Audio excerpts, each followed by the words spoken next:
Um,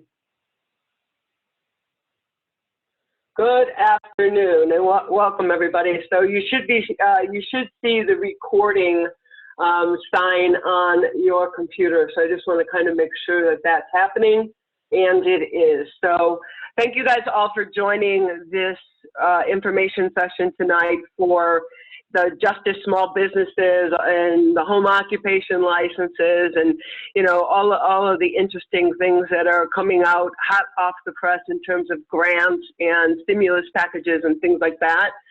So just want to give you an idea of how we're going to roll through the presentation today. And again, I'm recording this so that if you want to go back and revisit it, as I was putting things together, there is a whole lot there. And some of the comments that I've had from a lot of the people that have helped me put this together are that, if you get on the websites, either you're waiting for 15 hours or use timeout, and there's been all kind of problems. And so we know and we've seen that. But what we wanted to do is at least take an hour of everyone's time today and try to make some rhyme and reason of everything that we're hearing on the TV and everything that's been popping up. So again, it is going to be a high level overview.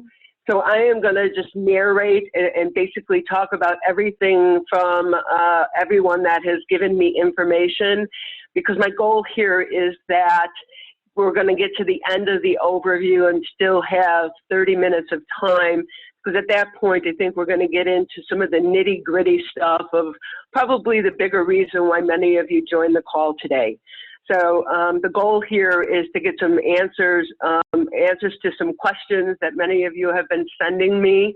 We do have a method, and I just want to kind of give you the house rules, if you will. Again, yes, you're muted now. Because of technology and the way that Zoom works, one person can spoil the entire meeting. So if it gets to the fact where there's a lot of background noise, or for whatever reason, if you're in traffic or there's sirens or whatever, what I'm going to ask you to do is just, if you have a question that we're not covering, and as I go through this presentation today, I'm going to say, hey, this question's come up a lot, or I've heard a lot of this, because quite frankly, I have been getting a lot of calls at the Village Hall, and I just on my mobile phone with some of the businesses trying to figure and work their way through this. So we're going to go through the CARES Act, which are those 4 key programs that have been put in place through the federal government, and I want to talk through how they work. We've actually got some of the folks on the call today that have applied for these loans and have some true-to-life experience. So you'll hear from Ron Patrick, who is not only on our chamber, also is a small business owner here. Bill Bean, I know he's applied for some stuff. Joe Davern has applied for some stuff. So hopefully we're going to have a nice, good workshop Q&A type of session here. Before I do that, I just want to call out some of the folks that gave us information, some of the folks that have tag teamed with us to try to put this together.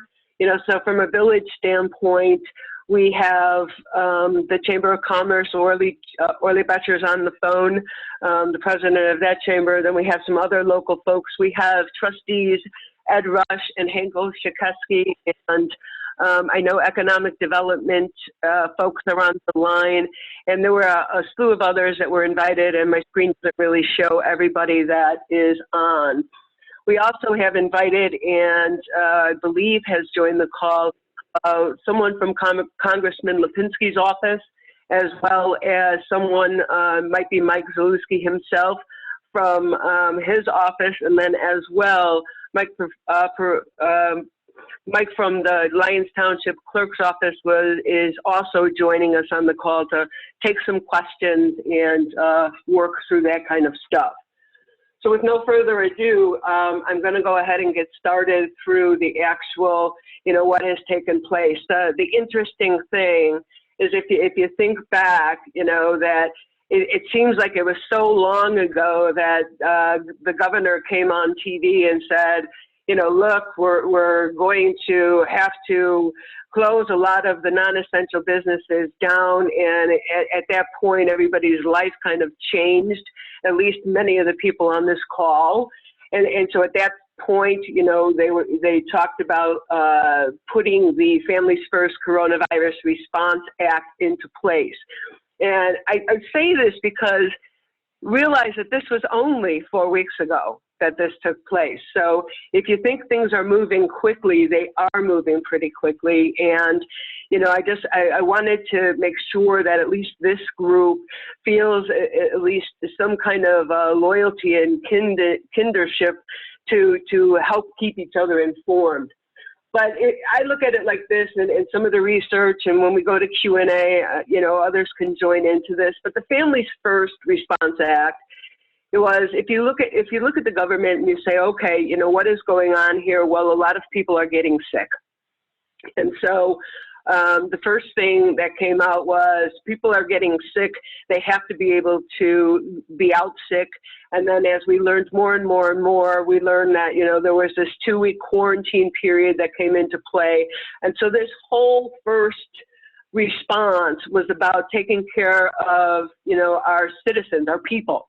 Right? So we wanted to make sure unemployment was in place. We wanted to make sure that, you know, and especially as schools started to need to be closed, that there were employees out there that, you know, needed to now stay home and take care of their children, or if they had somebody in the family that had the virus, that the Family Medical Leave Act, which typically doesn't come into play until 1 year of employment, they had to make provisions to say that no, you know, you can participate in this Family Medical Leave Act if you've been on the job for 30 days. And so that was the first bit of anything we were hearing until, you know, very, very soon it became very, very evident that, you know, the whole economy was going to fall down, you know, basically as we started closing and defining, you know, those businesses that were, you know, non-essential, if you will.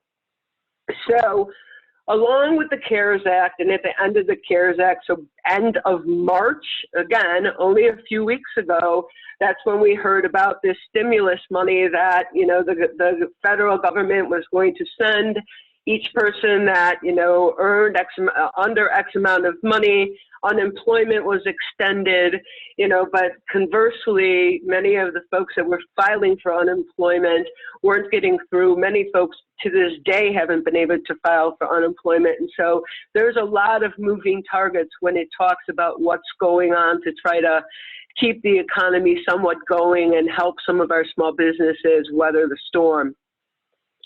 So the CARES Act, when that came out, you know, that actually enabled, and it was a federal program to provide $350 billion in forgivable loans for small businesses. And that's probably, you know, along the period of time where, you know, I started hearing questions and people asking and a lot of people not really understanding a whole lot of what they could do, you know, because at that point, people were trying to just figure out if they were going to be able to keep their employees on staff, if they were going to have to lay them off, or how things were going to go. And so in a very short period of time, these programs through the CARES Act have come into play. And so that's where I want to kind of focus today.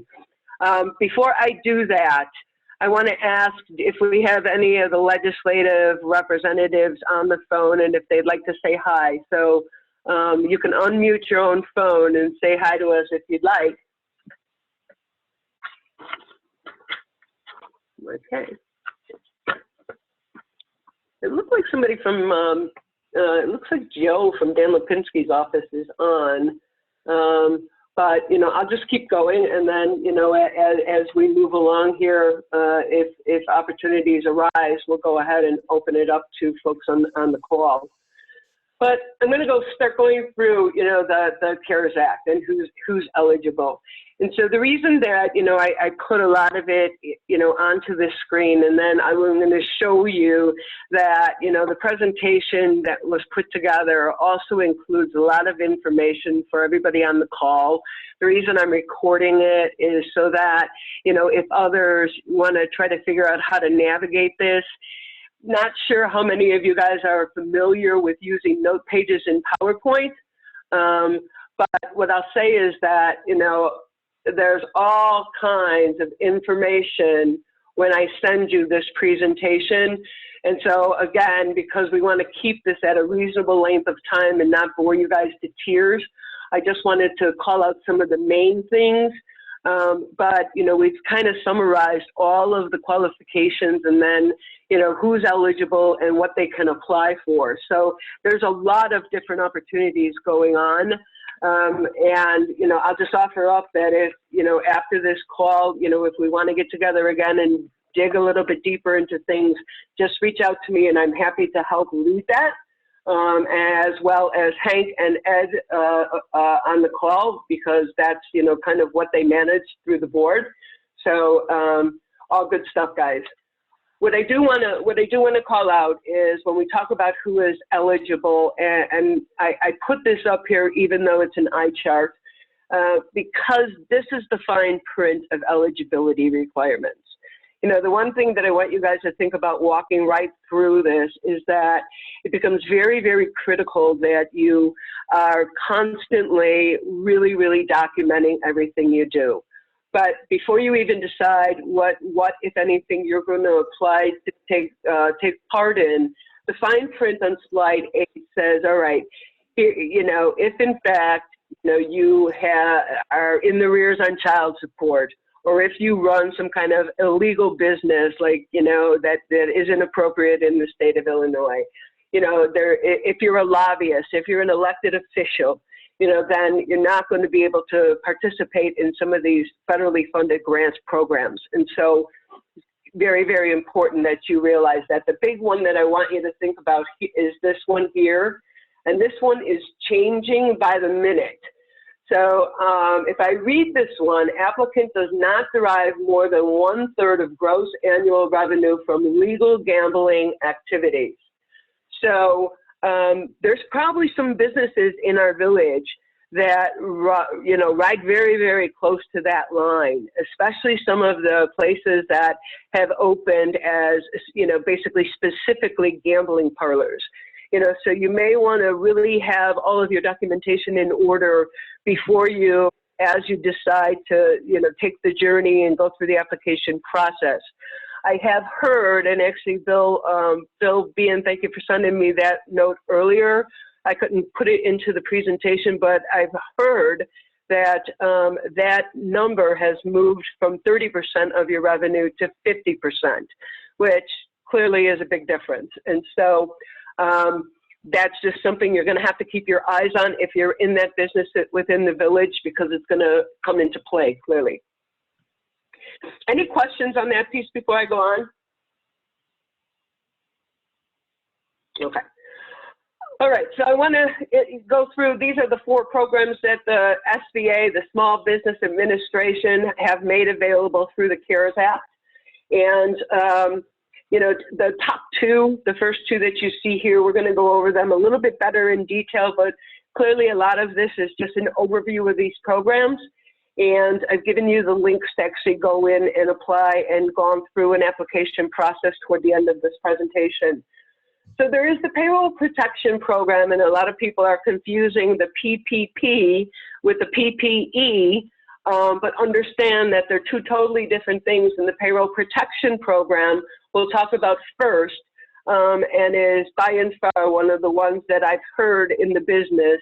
For those of you that don't know me well, I'm in the food service business by trade, and so my current role is client management for startup food service companies coming into the United States. So it's not a good time to be in that business because it's all food service and restaurants. But the Payroll Protection Program, a lot of folks in that arena are having some good success with that program. the EIDL loan, the injury disaster loan. I'm going to talk about that a little bit because that is a method of folks being able to get some quick access to cash. And that, that has been a couple of folks in the village have actually gone for that program. And so I'm anxious to hear, what they have to say. There's two additional programs that have come through with the CARE Act, and that's the Express Bridge Loan and the SBA Debt Relief Program. I'll briefly cover those, but those are designed more for those businesses that already have relationships with the SBA, meaning that, they've already in a disaster loan situation, which some in Illinois might be because of flooding at one point. But I don't think anybody in Justice would be qualifying for that, but I could absolutely be wrong about that. All right, so that said, let's talk about this Paycheck Protection Program. And so I spelled out some of the high-level details, but again, if you look at the notes pages, there's lots of fine print, there's lots of things to understand.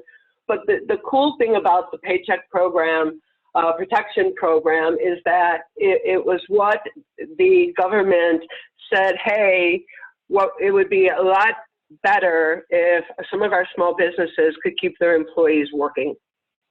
And if they could keep their employees working, that meant that they didn't need to lay them off, furlough them, or just in general have them go away, so that as soon as, we get beyond the, the peak, if you will, and we start to look to reopen our businesses, does that mean we have to hire all new help because they went and found other jobs? And so this whole idea of the Paycheck Program came into play to say, Mr. and Mrs. Small Business Operator, if you're able to keep your employees on, it's going to declutter some of the unemployment filings and stuff, because really, a lot of what's gone on here is through no fault of your own. And so there's more than 10,000 lenders that are participating in this. And when we get to the next slide and talk about some of the qualifications, I'll talk about some of the success in terms of, who the lenders are, but there's some provisions on how this whole program works. I will also say that the program just went live on April 3rd, and that the applications are being accepted through June 30th. I've also heard that much of the first batch of funding has been spent. That hit the news today. However, I'm quite sure that there's, another, I'm quite sure that Dan Lipinski's office is heading back to Washington to help us get some more money. So that's where that one stands at this. This whole Paycheck Protection Program is designed for those small businesses under 500 employees, and it's, keep our employees working, keep them doing some things, keep life in the community, and that type of situation. So in terms of the details, who qualifies? Anybody who is okay on page 8 and can answer all those questions, yes, you qualify. The nice thing about this is, generally speaking, when you go for small business loans, you have to have X amount of time in business. You have to be able to personally guarantee the loans and things like that. So the nice thing about these loans is that you don't have to have a personal guarantee on them. The business is not needing to show a profit. You don't have to have been in business for a full year. You do have to have good documentation on the actual revenue. You have to be able to show that you haven't laid off any employees, or, once you decided to apply for this loan, you've hired them back. And there's percentages and all those things that need to be quantified, but these loans, there's a forgiveness piece to these that say, as far as unemployment and is concerned, would we rather, have them pay to continue to work toward, the small business, or would we rather just pay unemployment and, screw up the entire workforce when we're ready to go back to work here? So that's the PPP program. And again, I'll take a little break here if anybody wants to add anything to that. Did I forget anything? I see Jacqueline, you're on from Dan's office. It looks like we have others. Mike Ferio, it looks like you're on, but I'll keep going unless you call out and say you want to say something. All right, chickens. I'll keep going. So all the way back on March 9th, Illinois was declared a disaster area. And, you know, as I was following, and I'm sure everybody on this call was following, you know, the daily information and all that, you know, it was even being, you know, the village clerk, you know, I don't know all the ins and outs and what all this stuff means. So I've learned quite a bit. So I would expect that you can call me if you need a resource. But in the meantime, once we declared the federal disaster area, what that did was it enabled additional resources should the need arise. And so, and I'm sure you followed that, you know, by activating the Emergency Operations Center and then adding on, you know, the mutual aid network and allowing then for the National Guard and for others to come to help and actually have those expenses paid for. That's when you saw things, again, first things first, we're gonna look at the medical aspects and try to contain, you know, so you saw all the beds going up at McCormick Place and all the additional facilities and all that happened. And so along with the state disaster area usually comes some funding from those affected via business. And so that's what the EIDL program means for our small businesses here. What that does is it's saying, all right, you know, this program is going to allow anybody, you know, to go ahead and apply for up to $2 million in financial assistance. The cool thing about this is these loans are, first of all, very low interest rates. And second of all, they have a pretty long repayment period so that, you know, if you're one of the businesses, and we have several businesses in our town that are newer, number one, or that, you know, have been around for a very long time and, you know, might be struggling right now because many people live, you know, this is a very important time for revenue in the village in the spring. And so, you know, if you need something to get you over the hump, these EIDL loans are pretty much, you know, a good way to go. So there are thousands of lenders. This is where, you know, we strongly advise, it's a lot of paperwork to muscle through. I know I have a small business of my own. I tried to read through it. You know, it might be in your best interest to talk to your tax accountant or talk to your business attorney, or, you know, there's a few folks on the line that might be able to coach you a little bit. I know, you know, Orly from the chamber, he's done a lot of research on this. So, you know, if you're having some troubles navigating some of the paperwork, reach out and, you know, get some help from us. But the EIDL program has not only this component where you can apply for these loans, and that, you know, they're trying to work as fast as they can. However, as you know, everybody's applying. There is a program that calls for a $10,000 advance. And so this is another component of the EIDL program that says, look, you know, we know some people aren't going to make rent, or some people aren't going to, you know, be able to cut payroll and, you know, without getting a little bit of help. So they've set up some tier levels to be able to get a cash advance that, you know, kind of is thrown at, you know, this longer term loan that, as you're setting up and as you're going to apply. So that money doesn't have to specifically be called out for payroll. It can be called out for many of the other kind of expenses that you have in, you know, in your locations, be it rent, be it insurance, be it taxes, whatever the case may be. So that's the EIDL program. The same thing with qualifications. Be reminded that as you go through these two loans, the PPP and the EIDL, what I will say is there are some solid steps, and I've got the roadmap for you, but these loans, you also have to apply for the forgiveness part. So because you get it, and because somebody might tell you anecdotally that, yeah, you should be good, there's an application process for the loan forgiveness, so make sure you ask about that. And again, you have, you know, a lot of the fine print in, you know, in the note pages here. The bridge loans are those loans that are available for folks that already have a relationship with the SBA.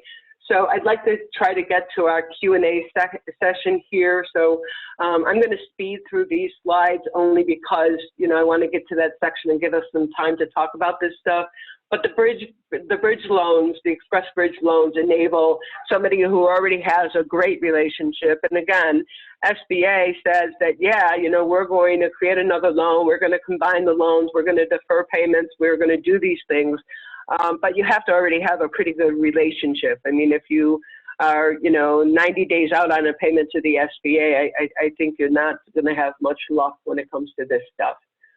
So here's the, you know, key features of the bridge loans, you know, and these, you know, give you that quick access to $25,000 in cash. But again, you know, you're taking this out over a longer payback period and at least giving you a chance to, you know, do some restructuring and do what you need to do to come out over the hump. Additional tax debt relief is pretty straightforward. I wanted to get to this page here, you know, which says, okay, that's a summary of the four programs, and I know that I did that really, really quickly. So, you know, that said, are there any questions that, you know, we could answer for you, or do, like I said, any of the representatives want to offer up any additional commentary?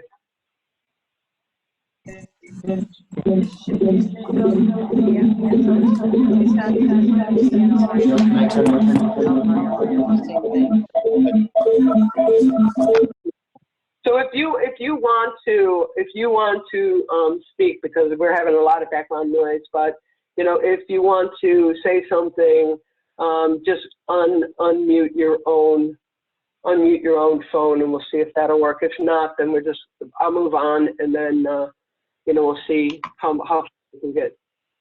Sounds like somebody took the phone.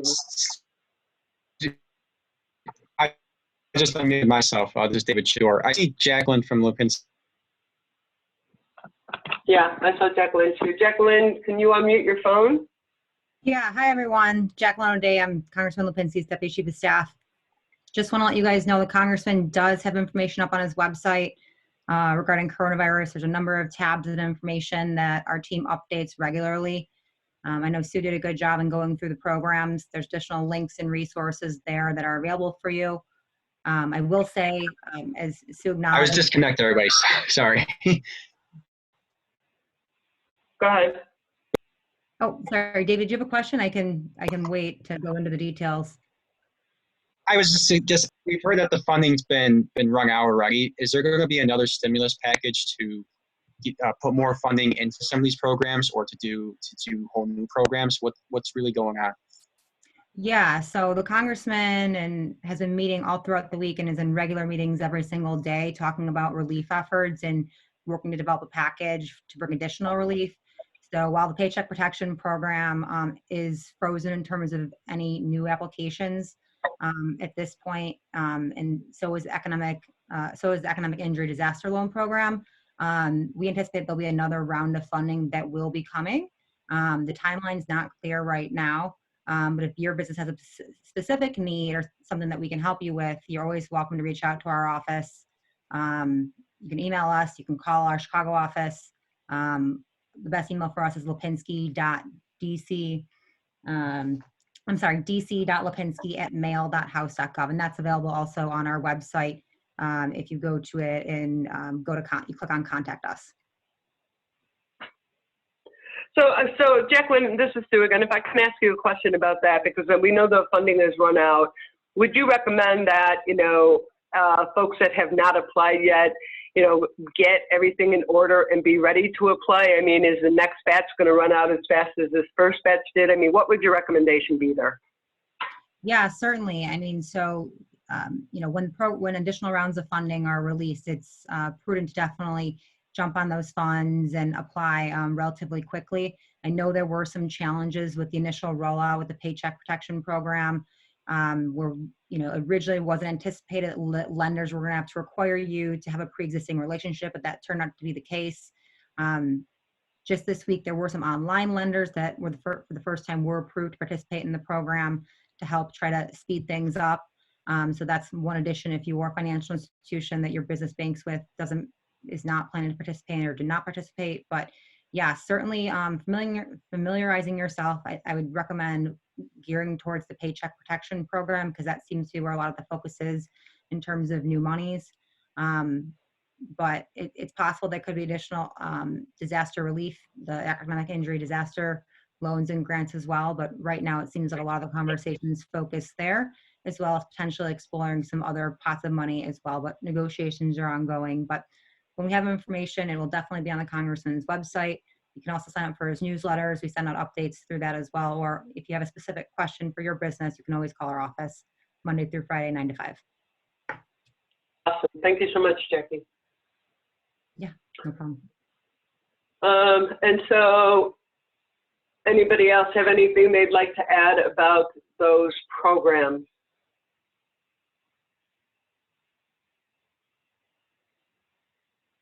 All right, so really quickly, this is kind of the roadmap for progress that, you know, some folks in the business had helped me put together, you know, to say, all right, this is, you know, this is what you want to make sure you are doing, you know, and follow these steps. The mandatory requirements, you know, apply early, so track the use of your funds, you know, and my understanding and what I've been told by some of my friends in the business is that, you know, just as you are putting your payroll timesheets together and your receipts for if you're going to remodel or paint or do whatever it is you're going to do, just put everything together under the assumption that the IRS is going to audit you. So that way you should be safe and have everything you need when you go to apply for the loan forgiveness. So that's, you know, it's easier said than done. Trust me, I know that, but that's, you know, that's what we're hearing. There's been a ton of additional resources that have come online, and I can't even keep up with this fast enough. But what you will see is that, you know, Verizon, AT&T, Comcast, and then a lot of industry-specific resources. So, you know, one of the things that was recommended, especially for some of our food service folks out there that, you know, aren't working because of the, you know, shelter in place, you know, let them go to school, let them take some classes, things like that. And so the Bartender Emergency Assistance Program is coming into play, the Restaurant Workers Relief Fund. So there is a lot of stuff out there that, you know, it would be nice. I mean, and I have, again, no problem, you know, a few of us can kind of keep our arms around this, and, you know, I can keep this group as kind of a distribution list, you know, as far as, you know, information as it comes out. I'm happy to share that with you guys. If you don't want to be part of that, and Jackie, I'll take your team off there. I won't bore you with those details. And the same thing for you, both Mikes. But at the same time, you know, if you don't want to be part of that email chain, just go ahead and send me a note. Let me know that you're not, you don't need that kind of information. But that's some of the, you know, other stuff that's available. And then finally, you know, we talk about our local stuff. And I'm going to come back to that in 1 second, because I just want to show you, you know, the links and stuff that I was talking about in terms of some of the resource information. So when you get this little presentation, I'm going to send it to you both in this PowerPoint so that you have access to the links. If you don't have Microsoft programs on your computer, I'll also send it to you as a PDF so you can at least view it. And then, you know, I'm just going to send, you know, put some stuff together for you guys. What I want to get to now is, you know, what's going to go on for the Village of Justice? You know, what are we hearing? I listened today like crazy, hoping that there'd be some future or some further direction on what's going to happen as of April 30th, but they're not ready to call that yet.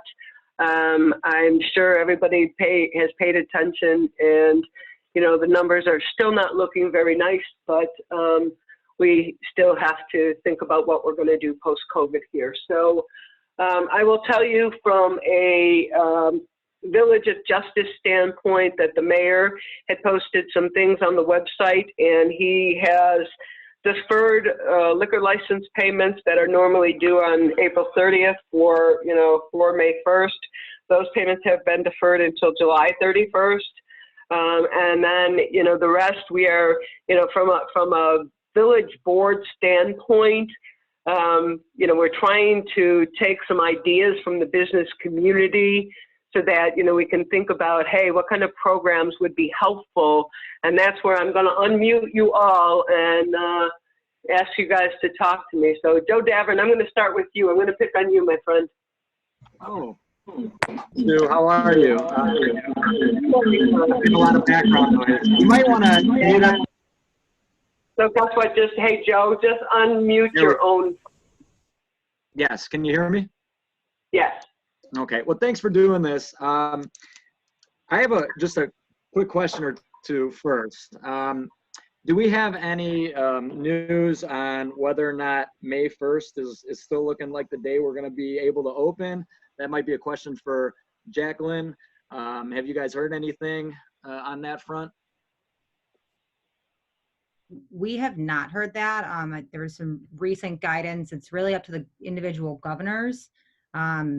You know, so it'll be up to Governor J.B. Pritzker and his team in terms of the directive that they give, but there's been some initial talks about, you know, opening back up the economy in waves and trying to figure that out. But that's been the main focus that we've been working on this week. So when we have anything, we do have a whole dedicated page on the Congressman's website regarding the Illinois stay-at-home order. So we'll definitely post it on there if we hear anything. And then do you have a distribution list, Jacqueline, that you could maybe add myself to, so at least somebody on our side, you know, at least in our village, knows that something new has come up? Or, I mean, how does that work?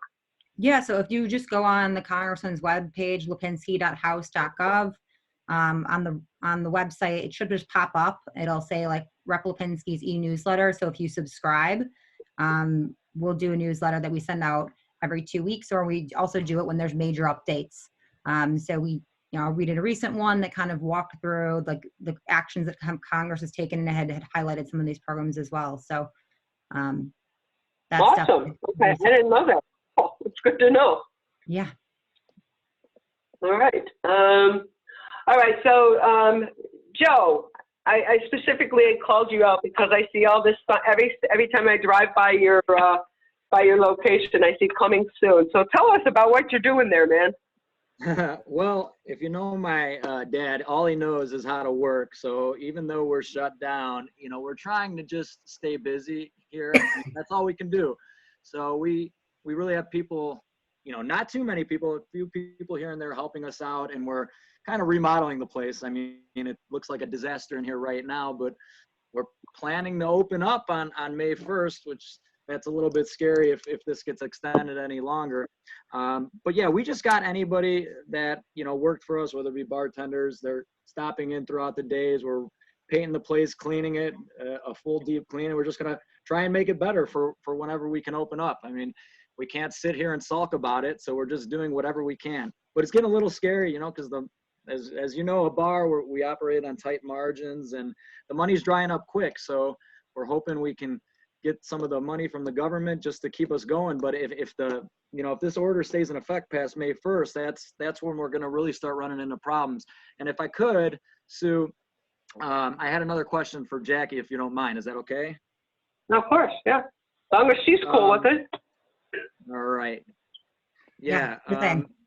Jacqueline, is there any news from, I don't know if it'd be the state, just about what we're supposed to do with, you know, rents and mortgages? You know, obviously, like I said, we operate on pretty tight margins, and without any income or any revenue in a month now, you know, our bills come up and our rent comes up, our mortgage comes up in the next week or so, and it's going to be tough without any of this money coming in yet.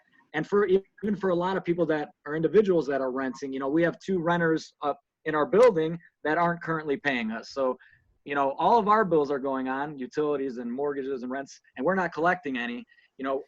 And it'd be nice if there was, you know, some type of a newsletter or something that, you know, we can go off of and base our decisions off of. Because we don't want to be, you know, we want to be empathetic. Everybody's out of work, but we're struggling too. You know what I mean? So we're trying to be the good guy.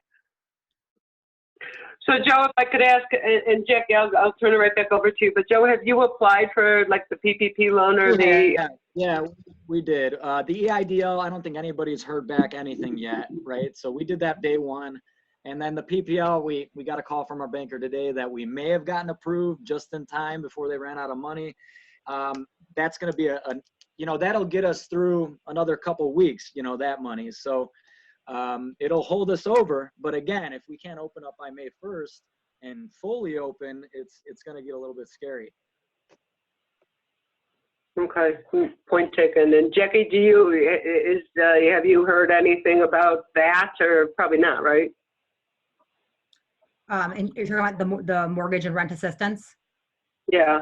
Well, yeah, we haven't heard anything on the EIDL stuff, Jackie. And then just about, collecting rents. I mean, again, we're trying to be the good guy. We're not collecting any rents, but we still got to pay our mortgage. You know what I mean? And the bank isn't going to give us a break on that. So I'm just wondering if there's a norm going around. I know everybody's struggling. Yeah, so we were, the rollout of the EIDL was disappointing because they were supposed to disperse those funds within 3 days. Again, there was an overwhelming amount of response to that application process. And so they did close those applications. What we had heard is that, those that submit applications, they'll continue to be processed on a first come, first served basis. And so the direction that we received was that they'd be willing to give up to, for the grant portion, that was the up to $10,000 grant. They're giving $1,000 per employee. So if you had 5 employees, they'd give you a $5,000 grant until all of those funds were dispersed. And again, that program had a total of $10 billion versus the Paycheck Protection Program had $350 billion. So they're definitely trying to stretch those funds. We really haven't, have been hearing about a lot of rollout challenges associated with that program. On the mortgage front, I have to double check on how it specifically applies to mortgage and rent payments for business establishments. But there was some information in there in the CARES Act related to, homeowners having the right to request and receive forbearance on a mortgage payment for up to 6 months for federally backed mortgages. And also a foreclosure moratorium that started on March 18th. So we'll get this information up on our website later today. I have it. I thought it was up, but we'll get it up later today. And you can also email us at dc.lipinski@mail.house.gov, and we can send it to you as well, but we'll get it up later today. And I could probably echo some of the things that, I've heard too, is that, while they're doing some deferrals on a lot of different things, what they're saying is, yeah, we'll defer for 3 months, but, on July 1st, you owe all 3 months. So what good is that really going to do? So we hope the congressman is working on that as well. Okay, so is anybody from Zaleski's office here? I don't know if they were able to make it. I don't know. I don't see anybody called out on the actual. No, I don't think so. But Dave, it's Mike Porfirio. Maybe I could answer anyways.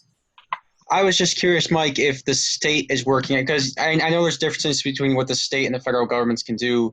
I was just curious if the state was going to do anything with like some of that, to help with like any potential foreclosures to stop that or prevent that, or on the rent, on issues relating to rent and people paying rent. So I don't know if the state was going to try to enact any legislation. I've heard talk of that. I think even both the state and the county. I don't know if there's been a tangible policy yet. I think if anything, some of those loans or mortgages, they're either backed by a state program or federal program. I know that they're on hold of any type of foreclosures or evictions, especially of tenants. But some of the others, I don't know how they would fall. But I think there's a lot of talk about trying to do some deferments, delays, or forgiveness. I do know at least I think for businesses too, there's deferments on liquor licenses. A lot of the villages are doing that too, as well as sales tax. Okay. And I don't know, I don't know if any of that exists in Justice and Trustee Oshakowski or Trustee Rush. Have you guys talked about that? I haven't heard anything come up on the board around that.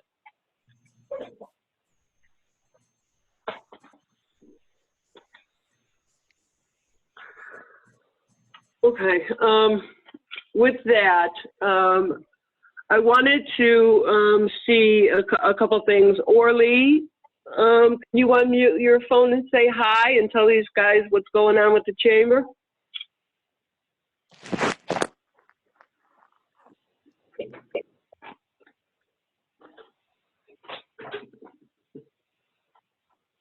Maybe not. Look on the lower left side, Orly. There's a line through the speaker. What did you say? No, okay, now you're on, Orly. I got you. I unmuted you. Oh, So hi, thanks for joining. what, you want me to speak now or what? Yeah, yeah. Okay.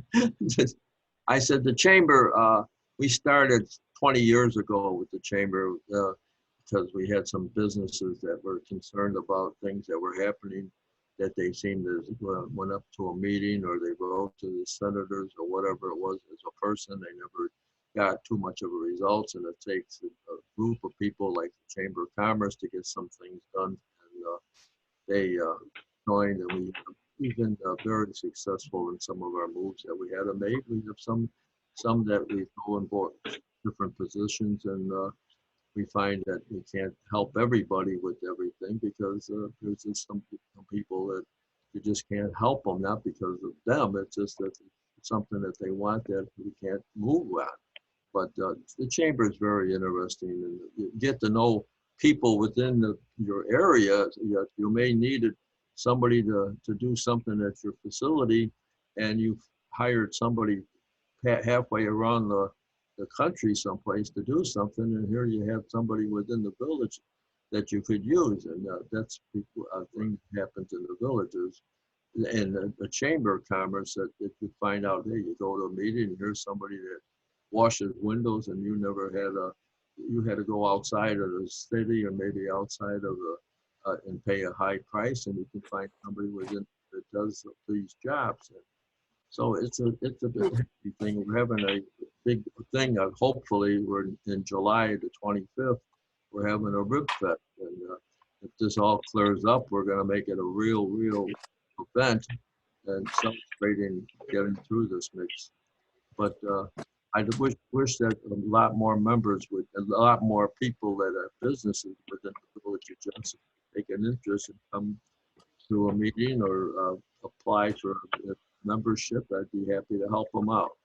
That's all I have. So, thank you. All right, perfect. Yeah, thanks, Orly. Yeah, it's beginning to look like the Chamber Rib Fest might be the coming out party for the village. It's correct. I'm hoping it's sooner, but we'll see.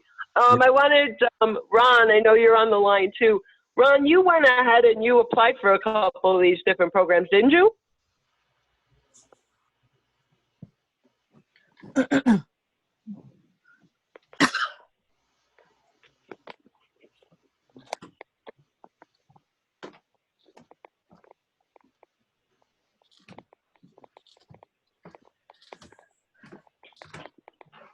Cat's got your tongue, Ron, huh?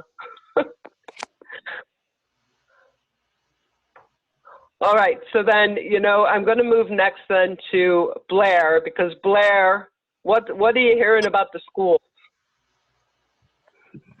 Hello, can everybody hear me? Yes.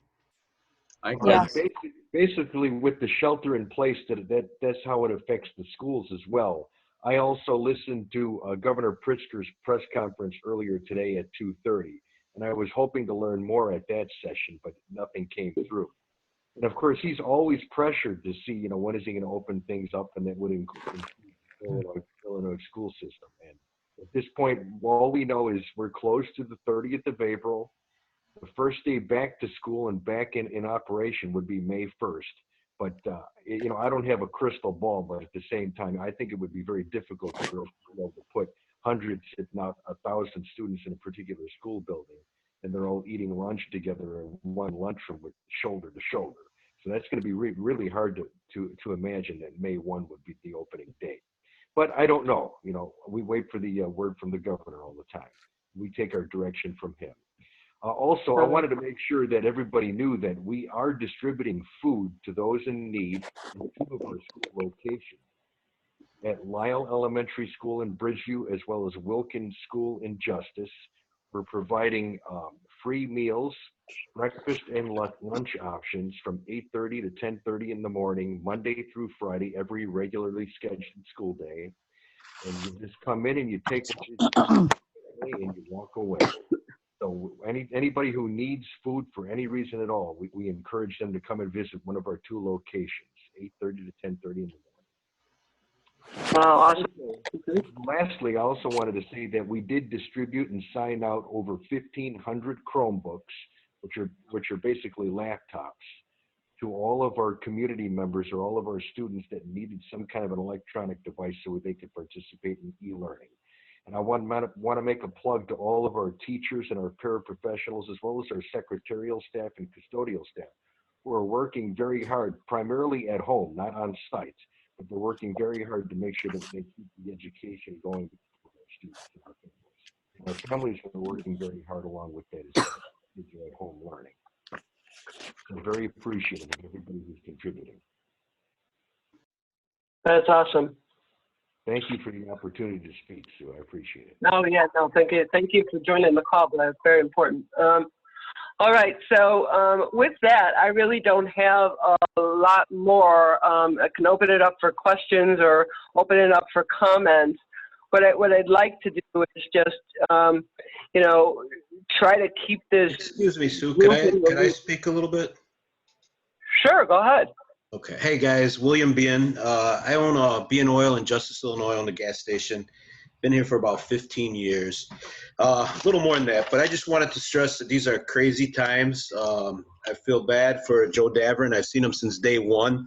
I'm always texting him to go home because I see him out there at his place. I know he's there working, doing everything he can, but I'm like, hey, take this break and enjoy the time off. You know, it's unfortunate. My bank has come to me and said, hey, you know what I did? I did you a huge favor. You could pay me interest only for the next 3 months.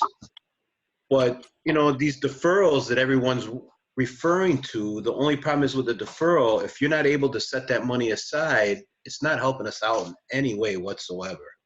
Just deferring, it's putting off the inevitable. If we're struggling now to pay it, then in 3 months when we have to pay it, we're still going to struggle. You know, so that's where we're at.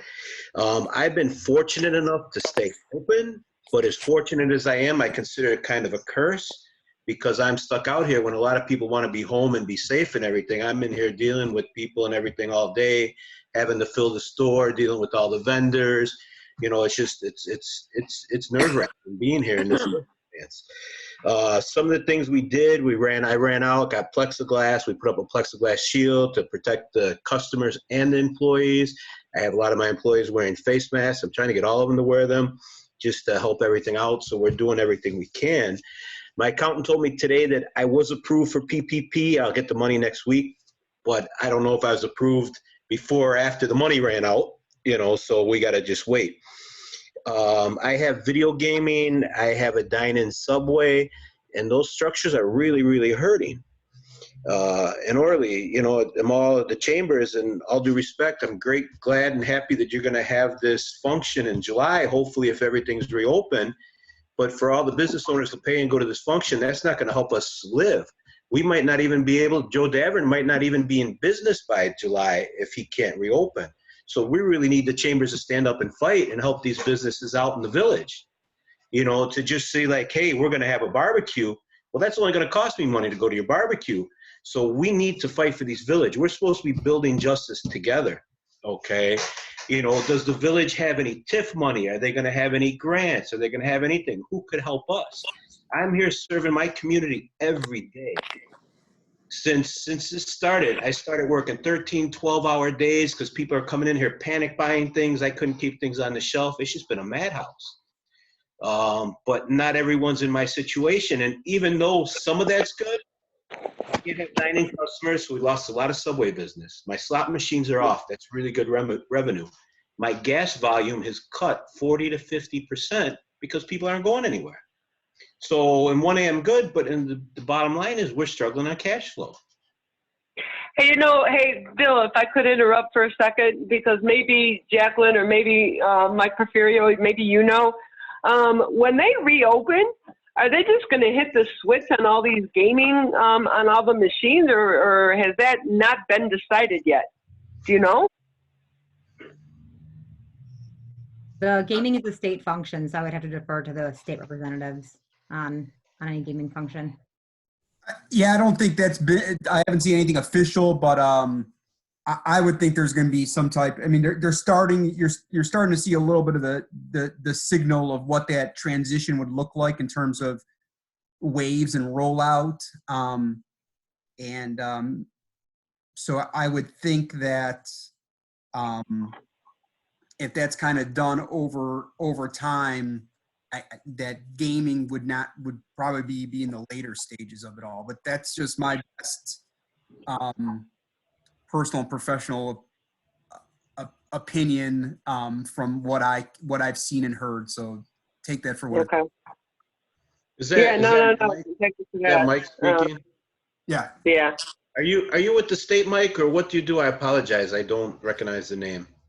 I'm with the Township of Lyons and the Water Commission, but I've Okay. I've been with Senator Landeck for a long time, so I'm still somewhat involved in a more just volunteer role with the Senate. Because one of my thoughts with the video gaming, if they'd consider is some of these stores that are still open that have the games there and people are walking past them, why don't they try to turn on one or two where they're far enough apart so the social distancing is being respected? And they might. I mean, that might be what it looks like. I'll kind of ask that question. It would be appreciated. It might be worth like maybe having the chamber or someone put a quick email letter together, send it to Landeck, Zaleski, and some of those other. Yeah. Because that was talking about that too, Mike. Is that if social distancing, I mean, I've heard that they're going to, keep a lot of that in play in stores and restaurants, etc. Does that mean, should the gaming places go ahead while they're closed now, put up the plexiglass between the machines or something that is going to allow them? I mean, it'd be nice to know they should be working on some stuff. Yeah, that's a good point. So, Hey, Sue, can I speak for a minute? well, I don't know. Who is it? Miller, Minuteman Press. I'm sorry. Of course you can, Kim. Thanks. Cooper. I wanted to tell everybody, I don't know if they saw my website or my email that I sent out. We are offering free preventable and awareness posters for COVID-19 that you guys can hang in your building and your stores and schools and things like that. And then we have a good discount on yard signs and banners and window decals. But then we're also starting this Bounce Back USA, and it's local advertisement for people in our community. And on the site, you click on it. I can send you the link, and you click on it, and you can download your logo and what specials you may be running, or just about your business. So it's like a telephone book electronically, and I'm trying to build it for all the local, so people can come on the site and see all the local businesses on there and what specials they may have. So if anyone's interested in the posters and that, you can send it, let me know through Minuteman Press in Hickory Hills, and I can just drop them off to your building and see if you want to do this local advertisement. Okay. Awesome. Okay. Hey, Well, we are. So I want to ask one quick question for Mike Porfirio. Mike, does the township have any services going on? Like 109 has food programs for students, anybody who needs food. Does the township have anything going on, to help seniors or people who are, not able to make ends meet, just to provide for their basic needs? Yeah, so the township, we're we're kind of doing we're still manned, kind of going to minimum staffing, but our senior transportation is essential service. So we're still taking seniors to, grocery shopping or to medical appointments that are still on. So if there are seniors that need assistance in terms of just some mobility, our senior transportation is still probably as busy as ever. Our highway department's still working. And then, we do a lot more. We kind of fund through the mobile pantries with the Greater Chicago Food Depository. So those are ongoing. We may increase efforts there. We've donated. Mike, can I stop you with the food pantry, because this is new news. The mobile food pantry that you guys have set up through Lyons, Hodgkins, and St. Blaise and all that, we're struggling with that because of everybody that does that. My question for you is the food depository now putting the kits together for like drive-through service? For what service? For like drive-through service. Have you seen it on TV where the Chicago Food Depository is putting the boxes together? I don't know. Okay. It depends Because on. my thought was, when Blair started talking about, the schools having food, that, perhaps that could be an outlet for people to drive through and get the food from the depository. So just something that we can think about somehow. Okay. And then, we're still a resource for obviously our mental health department to put people, obviously with everything going on, there's sometimes a greater need for that. And then also we do have general assistance, with that's, a lot more with utilities, a little bit of rent. So that's another, one more resource for our residents. Awesome. Okay. All right, so we're in respect of time. I'm going to go ahead and call this information session over. Again, I'm going to send everybody the link to the recording, and certainly, happy to, as information comes up, I'm happy to send it out to you guys. If it gets to be too crazy, just shoot me a message and tell me to stop. But in the meantime, I'm hoping we all survive this, and we live to see better times here in the Village of Justice. Sue, can you hear me? Anybody want to say hi? I mean, I see a lot of our businesses on. I see United Liquors. I see Jimmy's Drive-In. I see Duet. Thank you guys for joining. I'm glad you guys took part in this, and feel free to spread the news and get people to kind of come together for the community. All right, with that, I will say thank you all and have a good night. Thank you, Sue, for putting all this together. I forgot to mention that earlier. We appreciate your help, Sue. All right, guys. Thanks. Thank you, Sue. Yeah. Sue, can you hear me?